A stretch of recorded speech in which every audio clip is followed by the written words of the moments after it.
যিকোনো এজন ব্যক্তিয়ে যেতিয়া নতুন এখন গাড়ী পাৰ্চেছ কৰিবৰ কাৰণে যাব তেতিয়া কোনকেইটা পইণ্ট তেখেতে চেক কৰিব, ভেৰিফাই কৰিব যে তেখেতৰ পলিচিটোত আছেনে নাই, আৰু কোনটো পাৰ্চেছ কৰিব সেইটো কেনেদৰে ডিচাইড কৰিব সেইখিনি বিষয়ে ডিছকাশ্যন কৰিম।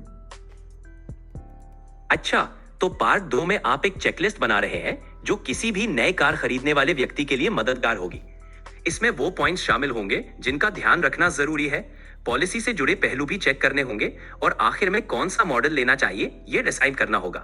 ये काफी उपयोगी और प्रैक्टिकल डिस्कशन होने वाला है। তো আমি গাড়ীখন কিনাৰ সময়ত মটৰ ইঞ্চুৰেঞ্চ পলিচিটোত কি বস্তু চেক কৰিব লাগে সেইটো 1 by 1 ডিছকাশ্যন কৰিম এই পাৰ্ট 2ত। ঠিক আছে?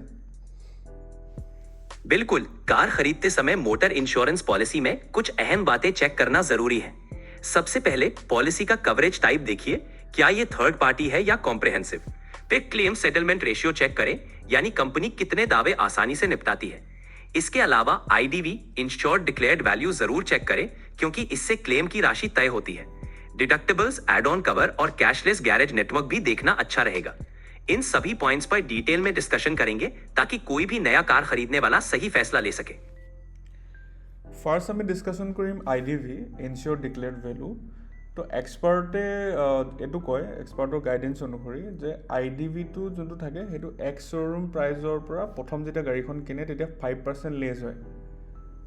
ঠিক আছে? তো সেইটো সময়ত মানে কনচিডাৰ কৰিব যে যোনটো আইডিভি ভেলু লৈছে সেই আইডিভি ভেলুটো আপোনাৰ গাড়ীৰ যোনটো এক্স শ্ব'ৰুম প্ৰাইজ হয় সেই এক্স শ্ব'ৰুম প্ৰাইজটোতকৈ 5% লেছ হ'ব লাগে। हाँ बिल्कुल, आईडीवी यानी इंश्योर्ड डिक्लेयर्ड वैल्यू आमतौर पर कार की एक्स शोरूम प्राइस से लगभग 5% कम रखी जाती है। ये वैल्यू व्हीकल के मार्केट प्राइस के हिसाब से तय होती है और हर साल थोड़ा कम होती जाती है। इससे इंश्योरेंस प्रीमियम और क्लेम अमाउंट दोनों प्रभावित होते हैं। इसलिए सही आईडीवी चुनना बहुत जरूरी है ताकि बैलेंस बना रहे और भविष्य में क्लेम के समय कोई दिक्कत ना हो। যদি আপোনাৰ গাড়ীখনত স্পেচিয়েল ডিছকাউণ্ট কিবা আছে, ধৰি লওক আপুনি যেতিয়া গাড়ীখন পাৰ্চেছ কৰিছে তেতিয়া পাৰ্চেছ কৰোঁতে গাড়ীখনত যদি কিবা স্পেচিয়েল ডিছকাউণ্ট পাইছে তেতিয়াহ'লে আইডিভিৰ যোনটো কেলকুলেশ্যন হয় সেইটো এক্স শ্ব'ৰুম প্ৰাইজৰ ওপৰতে আপুনি কৰিব। हाँ बिल्कुल, अगर गाड़ी खरीदते समय आपको कोई स्पेशल डिस्काउंट मिला है तब भी आईडीवी की कैलकुलेशन एक्स शोरूम प्राइस पर ही की जाती है, ना कि डिस्काउंटेड प्राइस पर। इससे इंश्योरेंस कवरेज और क्लेम वैल्यू पर कोई असर नहीं पड़ता। मतलब आपकी पॉलिसी की आईडीवी हमेशा ओरिजिनल एक्स शोरूम प्राइस से ही कैलकुलेट होगी, जिससे सही कवरेज बना रहता है। এতিয়া আই থিংক আপোনালোকে ভাবিছে চাগে যে অন ৰোড প্ৰাইচ আৰু এক্স শ্ব'ৰুম প্ৰাইচ কি হয়। তো আপুনি সেইটো ডিছক্ৰাইব কৰি দিয়ক শ্বৰ্টত আৰু উইথ এক্সাম্পল যে অন ৰোড প্ৰাইচ কি হয় আৰু এক্স শ্ব'ৰুম প্ৰাইচ কি হয়। हाँ बिल्कुल, एक्स शोरूम प्राइस वो कीमत होती है जो डीलर से गाड़ी खरीदने पर चुकानी पड़ती है, जिसमें सिर्फ कार की बेसिक कीमत और जीएसटी शामिल होता है। वहीं ऑन रोड प्राइस वह होती है जिसमें एक्स शोरूम प्राइस के अलावा registration charge, road tax, insurance और कोई अन्य शुल्क जैसे कि एसेसरीज या हैंडलिंग चार्ज भी शामिल होते हैं। उदाहरण के तौर पर अगर किसी गाड़ी की एक्स शोरूम प्राइस 10 लाख है तो ऑन रोड प्राइस लगभग 11 लाख या उससे ज्यादा हो सकती है, क्योंकि उसमें रजिस्ट्रेशन, इंश्योरेंस और अन्य खर्चे जुड़ जाते हैं। इस तरह ऑन रोड प्राइस वो पूरी कीमत होती है जो गाड़ी को सड़क पर लाने के लिए असल में चुकानी पड़ती है। তাৰপিছত যিহেতু আপোনালোকে জানে যে সুপ্ৰিম কোৰ্টৰ অৰ্ডাৰ অনুসৰি গাড়ী এখন যেতিয়া পাৰ্চেছ কৰে, বিশেষকৈ কাৰৰ ক্ষেত্ৰত 1+3 আৰু বাইকৰ ক্ষেত্ৰত 1+5 পলিচি পাৰ্চেছ কৰিব লাগে।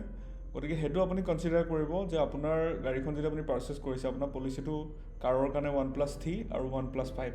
তো এই দুটা আইডিবি আৰু বাণ্ডল পলিচি এই দুটা আপুনি চেক কৰি পেলাই বেষ্ট যোনটো প্ৰিমিয়াম আছে সেই বেষ্ট প্ৰিমিয়ামটো কেলকুলেট কৰি ল'ব। बिल्कुल सही, सुप्रीम कोर्ट के आदेश के अनुसार कार के लिए कम से कम 1+3 और बाइक के लिए 1+5 पॉलिसी लेना जरूरी होता है। यानी कार के लिए 1 साल का कॉम्प्रिहेंसिव और 3 साल का थर्ड पार्टी इंश्योरेंस, और बाइक के लिए 1 साल का कॉम्प्रिहेंसिव और 5 साल का थर्ड पार्टी इंश्योरेंस। इसलिए पॉलिसी चुनते समय इन नियमों को ध्यान में रखना चाहिए। साथ ही आईडीवी और बंडल पॉलिसी दोनों को चेक करके देखना चाहिए कि कौन सा ऑप्शन आपके लिए प्रीमियम और कवरेज के हिसाब से सबसे बेहतर है। इस तरह आप एक बैलेंस्ड और किफायती पॉलिसी चुन सकते हैं। এই দুটা যদি আপুনি চেক কৰি ল'লে আৰু আপোনাৰ যোনটো বেছ প্ৰিমিয়াম আছে সেই বেছ প্ৰিমিয়ামটো যেতিয়া কেলকুলেশ্যন হৈ গ'ল তো কেলকুলেশ্যন হৈ যোৱাৰ পিছত এতিয়া চবতকৈ ডাঙৰ কুৱেশ্যনটো আহিলে যে আপুনি এতিয়া এড অন কভাৰ কি ল'ব। এতিয়া আমি যিহেতু অসমত এইটো কথা পাতি আছোঁ, এইটো ডিছকাশ্যন কৰি আছোঁ, চ' আমাৰ গোটেইখিনি পইণ্ট অসমৰ ৰুট কণ্ডিশ্যনছ আৰু অসমত কেনেকুৱা ধৰণৰ ৰিস্ক মেনেজমেণ্ট টেকনিক আপোনালোকে ইউজ কৰিব পাৰে তো সেইটোৰ ওপৰত আমি ডিছকাশ্যন কৰিম। बिल्कुल, जब आपने बेस प्रीमियम फाइनल कर लिया, उसके बाद एड ऑन कवर पर ध्यान देना अच्छा रहेगा। असम की रोड कंडीशन और लोकल रिस्क को देखते हुए कुछ खास एड ऑन कवर मदद कर सकते हैं। उदाहरण के लिए जीरो डेप्रिसिएशन कवर, ये क्लेम के समय पार्ट्स पर कोई डेप्रिसिएशन ना लगाकर पूरी रकम दिलाता है। इंजन प्रोटेक्शन कवर, असम में बारिश और बाढ़ की वजह से इंजन डैमेज का खतरा रहता है, तो ये कवर बहुत उपयोगी होता है। रिटर्न टू इनवॉइस कवर, अगर गाड़ी टोटल लॉस हो जाती है तो आपको पूरी ऑन रोड कीमत मिल सकती है। और रोड साइड असिस्टेंस, असम के दूर दराज इलाकों में ये काफी मददगार साबित हो सकता है। इन सब पॉइंट्स को ध्यान में रखकर आप एक मजबूत और सिक्योर इंश्योरेंस पॉलिसी चुन सकते हैं जो असम की परिस्थितियों के लिए सही रहेगी। জিৰ' ডেপ্ৰিচিয়েশ্যন কভাৰ আপোনাৰ যোনটো বাম্পাৰ টু বাম্পাৰ কয় তো সেইটো বেচিকেলি আপোনালোকে এইটো কনচিডাৰ কৰিব যে নতুন গাড়ী এখন কিনাৰ সময়ত বিশেষকৈ প্ৰথম 5 বছৰত এইটো সদায় কনচিডাৰ কৰিব জিৰ' ডেপ্ৰিচিয়েশ্যন। তাৰপিছত আপুনি ডিচাইড কৰিব পাৰে যে মই এইটো কণ্টিনিউ কৰিম নে নকৰিম। আৰু কিছুমান ইঞ্চুৰেঞ্চ পলিচিত আপোনাৰ তাৰ লিমিটেশ্যন থাকে জিৰ' ডেপ্ৰিচিয়েশ্যন পলিচি, তো সেইটো এবাৰ কনচিডাৰ কৰি ল'ব। बिल्कुल, जीरो डेप्रिसिएशन कवर, जिसे बम्पर टू बम्पर भी कहते हैं, नई गाड़ी के लिए काफी फायदेमंद होता है। आमतौर पर इसे पहले 5 साल तक जरूर लेना चाहिए, क्योंकि इस दौरान कोई भी क्लेम करने पर पार्ट्स की पूरी कीमत मिलती है बिना किसी डेप्रिसिएशन कटौती के। हालांकि हर इंश्योरेंस पॉलिसी में जीरो डेप्रिसिएशन कवर की कुछ सीमाएं होती है, जैसे हर साल कितने क्लेम कर सकते हैं या कुछ पार्ट्स पर अपवाद। 5 साल के बाद आप यह तय कर सकते हैं कि इसे जारी रखना है या नहीं, अपने कार के उपयोग और प्रीमियम के आधार पर। ছেকেণ্ডত আপুনি চাব যে কনজিউমেবল কভাৰ, তো কনজিউমেবল কভাৰটো বেচিকেলি কি হয়, যোনখিনি ইঞ্জিন অইল আছে বা কুলেণ্ট আছে তো তাৰ কভাৰটো আপোনাৰ নৰ্মেল পলিচিত কনচিডাৰ নাথাকে, তো তাত মানে সেইটো মেনশ্যন নাথাকে বা কভাৰেজ নাথাকে। আৰু কনজিউমেবল কভাৰটো বহুত কম প্ৰিমিয়ামত পাব, আই থিংক 500 to 1000ৰ ভিতৰত আপুনি কনজিউমেবল কভাৰ পাই যায়। গতিকে আপোনালোকে এইটো পাৰ্চেছ কৰিব পাৰে, কনজিউমেবল কভাৰটো এড অন লগাব পাৰে। बिल्कुल सही कहा। कंज्यूमेबल कवर उन चीजों को कवर करता है जो रिपेयर के दौरान इस्तेमाल होती है, जैसे इंजन ऑयल, कूलेंट, स्क्रूज वगैरह। ये नॉर्मल पॉलिसी में शामिल नहीं होते, इसलिए इन्हें एड ऑन के तौर पर लिया जाता है। आमतौर पर कंज्यूमेबल कवर का प्रीमियम भी काफी कम होता है, लगभग 500 से 1000 रुपए के बीच। इसे लेने से रिपेयर के दौरान ये छोटे मोटे खर्च भी कवर हो जाते हैं, जो लॉन्ग टर्म में फायदेमंद साबित होता है। অসমত যিহেতু অফ ৰোড মানে এৰিয়া যথেষ্টখিনি আছে, গতিকে অফ ৰোড এৰিয়াত ড্ৰাইভিং কৰাত আপোনাৰ এনেকুৱা হ'ব পাৰে পানী সোমোৱাৰ চান্সেছ থাকে ইঞ্জিনত। তো সেইটো কেছেছত আপুনি কি কৰিব পাৰে, ইঞ্জিন প্ৰটেকশ্যন যোনটো কভাৰ আছে সেইটো ল'ব পাৰে। बिल्कुल, अगर आपका ड्राइविंग एरिया ऑफ रोड या पानी वाले इलाकों में है तो इंजन प्रोटेक्शन कवर लेना एक समझदार फैसला होगा। ये कवर इंजन को पानी से होने वाले नुकसान, हाइड्रोस्टैटिक लॉक और अन्य संभावित डैमेज से बचाता है, जो आम इंश्योरेंस पॉलिसी में शामिल नहीं होते। इस एड ऑन से आपका इंजन सुरक्षित रहता है और रिपेयर का बड़ा खर्च बच सकता है। তাৰপিছত আপুনি কনচিডাৰ কৰিব 4 নম্বৰত return to invoice. So' return to ইনভইচৰ কেছটো কি হয়, যোনটো অন ৰোড প্ৰাইচ হয়, এতিয়া যেতিয়া কেতিয়াবা চুৰি হয় গাড়ীখন বা টোটেল লছ হয়, তেতিয়া যোনটো অন ৰোড প্ৰাইচ হয় মানে x showroom plus insurance plus registration যোনটো টোটেল ভেলু হয় গাড়ীখনৰ, তো সেইটো আপুনি ৰিটাৰ্ণ টু ইনভইচত পাই যায়। আৰু ৰিটাৰ্ণ টু ইনভইচ প্ৰথম 3 বছৰৰ কাৰণে আপুনি কনচিডাৰ কৰিব পাৰে। बिल्कुल सही। रिटर्न टू इनवॉइस कवर एक बहुत फायदेमंद एड ऑन है। अगर गाड़ी चोरी हो जाती है या पूरी तरह खराब हो जाती है तो ये कवर आपको ऑन रोड प्राइस यानी ex showroom price, insurance, registration आदि की पूरी कीमत लौटा देता है। इसे आमतौर पर पहले 3 सालों के लिए लिया जाता है, जिससे नई कार के लिए बेहतरीन सुरक्षा मिलती है। ये निश्चित करता है कि किसी बड़े नुकसान की स्थिति में आपको पूरा मुआवजा मिल जाए। এতিয়া আপোনালোকে জানে চাগে যে গাড়ীখনৰ যেতিয়া টায়াৰটো ডেমেজ হয় বা গাড়ীখনৰ টায়াৰটো যেতিয়া ক্ষয় যায়, তেতিয়া আপুনি গাড়ীখনক ক্লেইম কৰিব নোৱাৰে। নৰ্মেল যোনটো ষ্টেণ্ডাৰ্ড কম্প্ৰিহেনচিভ পলিচি থাকে বা জিৰ' ডেপ্ৰিচিয়েশ্যন পলিচি থাকে, সেইটো তাৰ কভাৰেজ নাথাকে। গতিকে আপোনালোকে টায়াৰ কভাৰটো এক্সট্ৰাকৈ এড অন ল'ব পাৰে যদি ইচ্ছা কৰে। এইটো ইমান বেছি ৰেকমেণ্ডেড নহয়, তথাপিও যদি আপোনাৰ ইচ্ছা আছে আপুনি ল'ব পাৰে। बिल्कुल, टायर कवर एक एड ऑन होता है क्योंकि आमतौर पर स्टैंडर्ड कॉम्प्रिहेंसिव या जीरो डेप्रिसिएशन पॉलिसी में टायर डैमेज कवर नहीं होता। अगर टायर फट जाए या खराब हो जाए तो उसका क्लेम नहीं मिल पाता। इस स्थिति में टायर कवर लेना एक विकल्प है, हालांकि ये हर किसी के लिए जरूरी नहीं होता। अगर आपकी ड्राइविंग कंडीशंस ऐसी है कि टायर डैमेज का खतरा ज्यादा है तो आप इसे एड ऑन के तौर पर ले सकते हैं। তাৰপিছত আপুনি চাব পাৰে 6 নম্বৰত কি এণ্ড লক ৰিপ্লেচমেণ্ট। তো যদি চাবিটো মানে আপুনি ধৰি লওক বহুত পাহৰে চাবি বা চাবি হেৰুৱাৰ চান্সেছ আছে, তো তেনেকুৱা কেছেছত আপুনি ল'ব পাৰে কি ৰিপ্লেচমেণ্টটো। বাকী এইটো ইমান বহুত বেছি মানে ইফেক্টিভ নহয়, তো আপুনি ইয়াক মানে 50-50 ৰাখক যদি আপুনি ইচ্ছা কৰে, বা ডিলাৰে যদি আপোনাক কয় যে এইটো ফ্ৰীকৈ দিছোঁ আমি কি ৰিপ্লেচমেণ্টটো, দেন আপুনি ল'ব পাৰে। हाँ, की रिप्लेसमेंट कवर भी एक ऑप्शन है, खासकर अगर चाबी खोने का रिस्क ज्यादा रहता है। इससे खोई हुई या चोरी हुई चाबी को बदलवाने का खर्च कवर हो जाता है। हालांकि ये एक जरूरी एड ऑन नहीं है, बल्कि एक सुविधाजनक विकल्प है। अगर डीलर इसे किसी पैकेज में ऑफर करता है या आपको लगता है कि ये आपके लिए सहूलियत देगा तो इसे लिया जा सकता है, वरना इसे लेना ना लेना आपकी जरूरत पर निर्भर करता है। 7 নম্বৰত আহিলে ৰোড ছাইড এচিষ্টেঞ্চ। তো ৰোড ছাইড এচিষ্টেঞ্চত কি হয়, ধৰি লওক আপুনি কেতিয়াবা ক'ৰবাত যাওঁতে গাড়ী ব্ৰেকডাউন হ'ল বা আপোনাৰ গাড়ী ফিউল খতম হৈ গ'ল, তাৰপিছত আপোনাৰ গাড়ী চাবিটো ভিতৰত থাকিলে, তাৰপিছত আপুনি পাহৰি গুচি আহিলে, তো তেনেকুৱা কেছেছবিলাকত ৰোড ছাইড এচিষ্টেঞ্চটো বহুত ভাল হয়। আৰু যদি আপুনি যোনটো পলিচি প্ৰচেছ কৰিছে, পলিচিটো যদি ৰোড ছাইড এচিষ্টেঞ্চটো খুব কম পইচাত পাইছে বা যদি কিবা অফাৰত পাইছে বা ডিছকাউণ্টত পাইছে, তেতিয়াহ'লেতো আপুনি সেইটো ল'বই ল'ব।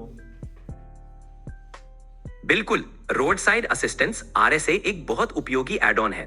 अगर रास्ते में गाड़ी खराब हो जाए, फ्यूल खत्म हो जाए या चाबी अंदर लॉक हो जाए तो RSA तुरंत मदद पहुंचाता है। अक्सर ये बहुत कम कीमत में मिल जाता है और कई बार पॉलिसी के साथ ऑफर या डिस्काउंट में भी मिल जाता है। इसे लेने से आपात स्थिति में काफी सहूलियत मिलती है और टेंशन कम रहती है। अगर पॉलिसी में कम कीमत पर RSA का विकल्प है तो इसे जरूर लेना चाहिए। তাৰপিছত আহিলে আপোনাৰ 8 নম্বৰ, যোনটো লাষ্ট হয় আমাৰ এই চেকলিষ্টখনত, সেইটো হৈছে আপোনাৰ লছ অফ পাৰ্চনেল বিলংগিংছ। তো গাড়ীত কি হয়, নৰ্মেলি ধৰি লওক বাকী যিবিলাক বস্তু থাকে আপোনাৰ ভিতৰত, ধৰি লওক লেপটপ আছে বা মোবাইল আছে বা অন্য যিকোনো এছেট আপোনাৰ আছে, কিবা দামী কিবা বস্তু আছে গাড়ীত, তো সেইটো যদি চুৰি হৈ যায় তেতিয়াহ'লে আপোনাৰ গাড়ীখনৰ ক্লেইমত আপুনি সেইটো পইচা নাপাব। আৰু ইয়াৰ লিমিটেশ্যনটো আপোনাৰ 25,000 বা 70,000লৈকে থাকে। তো যদি আপুনি ভাবে এইটো 50-50 আছে, তো লছ অফ পাৰ্চনেল বিলংগিংছটো আপুনি ল'ব পাৰে। बिल्कुल, loss of personal belongings cover भी एक अच्छा एड ऑन है, खासकर अगर आप गाड़ी में कीमती सामान जैसे लैपटॉप, मोबाइल या अन्य वस्तुएं रखते हैं। अगर ये सामान गाड़ी से चोरी हो जाए तो ये कवर उस नुकसान की भरपाई करता है। इसकी लिमिट आमतौर पर 25,000 से 70,000 तक हो सकती है। अगर आपको लगता है कि ये कवर आपकी जरूरतों के हिसाब से सही रहेगा तो इसे लेना फायदेमंद हो सकता है। ये भी 50-50 पर्सनल प्रेफरेंस पर निर्भर करता है। কিন্তু এটা কথা মনত ৰাখিব, ধৰি লওক আপুনি যদি নিজৰ ইচ্ছাকৃতভাৱে, কেতিয়াবা এনেকুৱা হয় যে গাড়ীখন বোলে মালিকে আপোনাৰ চাবিটো তাতে ভিতৰতে এৰি থৈ গুচি আহিলে, তো তেনেকুৱা কেছেছত আপোনাৰ গাড়ীখন চুৰি হ'ল, তেতিয়াহ'লে কিন্তু এই ক্লেইমৰ, বিশেষকৈ লছ অফ পাৰ্চনেল বিলংগিংছ ক্লেইমৰ কিন্তু ক্লেইমটো নহয়। তো সেইটো বস্তু মনত ৰাখিব। যদি মালিকৰ ভুলৰ জহত বা ড্ৰাইভাৰজনৰ ভুলৰ জহত আপোনাৰ ধৰি লওক গাড়ীখন আপুনি আনলক কৰি থৈ গুচি আহিলে বা চাবিটো তাতে লগাই থৈ গুচি আহিলে, তেনেকুৱা কেছেছত যদি আপোনাৰ গাড়ীখন চুৰি হয় তেতিয়াহ'লে কিন্তু লছ অফ পাৰ্চনেল বিলংগিংছৰ ক্লেইম নাপায়। बिल्कुल, ये बात याद रखना जरूरी है। अगर गाड़ी मालिक या ड्राइवर की लापरवाही की वजह से गाड़ी चोरी हुई, जैसे चाबी अंदर छोड़ देना या गाड़ी अनलॉक छोड़ देना, तो इस स्थिति में लॉस ऑफ पर्सनल बिलोंगिंग्स का क्लेम नहीं मिलता। बीमा कंपनियां ऐसी परिस्थितियों में क्लेम रिजेक्ट कर देती है। इसलिए इस तरह के कवर का फायदा उठाने के लिए सावधानी बरतना और गाड़ी को सही तरीके से लॉक रखना बहुत जरूरी है। এতিয়া আমি কনক্লুজনত আহোঁ। তো যে ইমানখিনি আমি ডিছকাশ্যন কৰিলোঁ, তাৰ কনক্লুজনত আহোঁ। নাম্বাৰ 1 কনক্লুজনটো হৈছে যে আপুনি ইঞ্চুৰেঞ্চটো পাৰ্চেছ কৰোঁতে অকল প্ৰিমিয়ামটো নহয়, সদায় কভাৰেজটো চাব। প্ৰিমিয়ামটো চাব, ঠিক আছে, সেইটো ইম্পৰ্টেণ্ট হয়, কিন্তু আপুনি এইটো চাব যে মই যোনটো পে' কৰি আছোঁ, আপোনাৰ পকেটৰ পৰা আপুনি যোনটো পইচা পে' কৰি আছে, বিকজ ইঞ্চুৰেঞ্চৰ প্ৰিমিয়ামটো কম নহয়, ঠিক আছে। তো যিকোনো এটা অসমৰ যিকোনো এজন ফেমিলিৰ কাৰণে আজিৰ তাৰিখত ইঞ্চুৰেঞ্চৰ প্ৰিমিয়ামটো কাৰো কাৰণে কম নহয়, কম পইচাতটো নহয়। তো সেইকাৰণে মনত ৰাখিব যে যোনটো পইচা আপুনি পে' কৰিছে সেই পইচাটো আপুনি ক'ত ইনভেষ্ট কৰিছে বা ক'ত খৰচ কৰিছে বা প্ৰপাৰ ৰিস্ক হৈছেনে নাই, তো সেই বস্তুটো গুৰুত্ব দিব। ঠিক আছে, গতিকে কভাৰেজটোৰ ওপৰত প্ৰিমিয়ামটো গুৰুত্ব দিব আৰু কভাৰেজটোৰ ওপৰতো আপুনি গুৰুত্ব দিব। Number 1 point. बिल्कुल सही। निष्कर्ष यही है कि इंश्योरेंस खरीदते वक्त सिर्फ प्रीमियम पर नहीं बल्कि कवरेज पर भी ध्यान देना चाहिए। प्रीमियम कम रखना अच्छा है, लेकिन उससे भी जरूरी यह है कि जो पैसे आप खर्च कर रहे हैं वो सही कवरेज दे रहे हैं या नहीं। इंश्योरेंस का मकसद रिस्क कम करना होता है, तो इस बात का खास ख्याल रखें कि आपके द्वारा चुनी गई पॉलिसी आपकी जरूरतों और संभावित जोखिमों को सही तरीके से कवर करती हो। ফাৰ্ষ্ট যোনটো 5 বছৰ থাকে সেই ফাৰ্ষ্ট 5 বছৰত আৰু 3 বছৰত বিশেষকৈ দুটা কণ্ডিশ্যন আছে। আপোনাৰ নিজৰ ৰিস্ক মেনেজমেণ্টৰ ওপৰত ডিপেণ্ড কৰিব বা আপোনাৰ নিজৰ এক্সপেঞ্চেছৰ ওপৰত ডিপেণ্ড কৰিব। প্ৰথম 3 বছৰ আৰু প্ৰথম 5 বছৰৰ কাৰণে মই আপোনাক 4টা এড অন দিছোঁ। এই 4টা এড অন আপুনি মনত ৰাখিব আৰু তেতিয়া গাড়ীখন অভাৰঅল আপোনাৰ এটা পিচ অফ মাইণ্ড হ'ব যে যোনটো পলিচি লৈ থৈছোঁ সেই পলিচিটোত মোৰ এটা ভাল এড অন জড়িত হৈ আছে। নাম্বাৰ 1 হৈছে জিৰ' ডেপ্ৰিচিয়েশ্যন, নাম্বাৰ 2 হৈছে ৰিটাৰ্ণ টু ইনভইচ, নাম্বাৰ 3 হৈছে ইঞ্জিন প্ৰটেকশ্যন আৰু নাম্বাৰ 4 হৈছে ৰোড ছাইড এছিষ্টেঞ্চ। बिल्कुल, पहले कुछ सालों में ये 4 एड ऑन जरूर याद रखें। Zero depreciation, return to invoice, engine protection और रोड साइड असिस्टेंस इनिशियल सालों में काफी मदद करते हैं। इन एड ऑन्स के साथ पॉलिसी लेने से आपका कॉन्फिडेंस बढ़ेगा और गाड़ी की सुरक्षा भी बनी रहेगी। इस तरह आपके पास सही कवरेज होगी और मन की शांति भी। থাৰ্ড যোনটো ইম্পৰ্টেণ্ট কনক্লুজন হয়, মই লাষ্টত এইটোৱে ক'ব বিচাৰোঁ যে কাৰো ভৰসাত আপুনি ইঞ্চুৰেঞ্চ নিকিনিব। যিমানেই যি নহওক, যিমানেই এক্সপাৰ্ট নহওক, যিমানেই তেওঁ ইঞ্চুৰেঞ্চৰ ওপৰত নলেজ নাথাকক, কাৰো ভৰসাত আপুনি ইঞ্চুৰেঞ্চ নিকিনিব। আপুনি নিজে আণ্ডাৰষ্টেণ্ড কৰি ল'ব যে মই ক'ত পইচা ইনভেষ্ট কৰিছোঁ, মোৰ প্ৰডাক্টটোত কি ফেচিলিটি আছে, কি ফেচিলিটি নাই, কি বেনিফিট আছে, কি বেনিফিট নাই, কি ফিচাৰ্ছ আছে, তো তাৰ পৰা মই কেনেকৈ লাভ ল'ব পাৰিম, সেই বস্তুটো আপুনি যেতিয়া বুজাৰ পাছতহে আপুনি এইটো কি কয় মানে পলিচিটো ল'ব। আৰু যদি আপুনি নুবুজাকৈ পলিচিটো লয় তেতিয়াহ'লে সেইটো এটা PDF কপি হৈ থাকিব। আপুনি মোবাইলত জাষ্ট এইটো ছেভ কৰি থৈ দিব, ঠিক আছে, হোৱাটছএপত ছেভ কৰি থৈ দিব, প্ৰিণ্ট আউট এটা উলিয়াই থৈ দিব, নহ'লে তাৰ বিশেষ একো ভেলু নাথাকে যদি আপুনি তাৰ ইঞ্চুৰেঞ্চটোৰ মানে বুজি নাপায় যে আপোনাক যোনটো পে' কৰিছে আপুনি তাত আপুনি কি পাব। ঠিক আছে, তো এইটোৱে মই ক'লোঁ আজিলৈ ইমানেই। আমি পাৰ্ট 2ত আমাৰ এড অনছ আৰু নতুন গাড়ীৰ ক্ষেত্ৰত বা বিশেষকৈ 1 to 5 yearsত গাড়ীখন আমি কেনেকৈ ইঞ্চুৰেঞ্চৰ জৰিয়তে ৰিস্ক মেনেজমেণ্ট আমি কৰিব পাৰোঁ সেইটোৰ বিষয়ে ডিছকাশ্যন কৰিলোঁ। আকৌ আপোনালোকক লগ পাম। বহুত বহুত ধন্যবাদ। बिल्कुल, ये बात बहुत महत्वपूर्ण है। इंश्योरेंस लेते समय किसी और पर निर्भर न रहे, भले ही वे कितने भी एक्सपर्ट क्यों ना हो। खुद समझें कि आप किस पर पैसा खर्च कर रहे हैं, पॉलिसी में कौन से फीचर्स और बेनिफिट्स हैं और कैसे वो आपकी जरूरतों को पूरा करेंगे। अगर पॉलिसी पूरी तरह समझ ना आए तो उसकी एक कॉपी सेव करके रखें ताकि बाद में कभी भी रेफर कर सके। आज की चर्चा में हमने 1 से 5 साल तक की नई गाड़ियों के लिए जरूरी एड ऑन्स और रिस्क मैनेजमेंट पर बात की। उम्मीद है ये जानकारी आपके काम आएगी। धन्यवाद।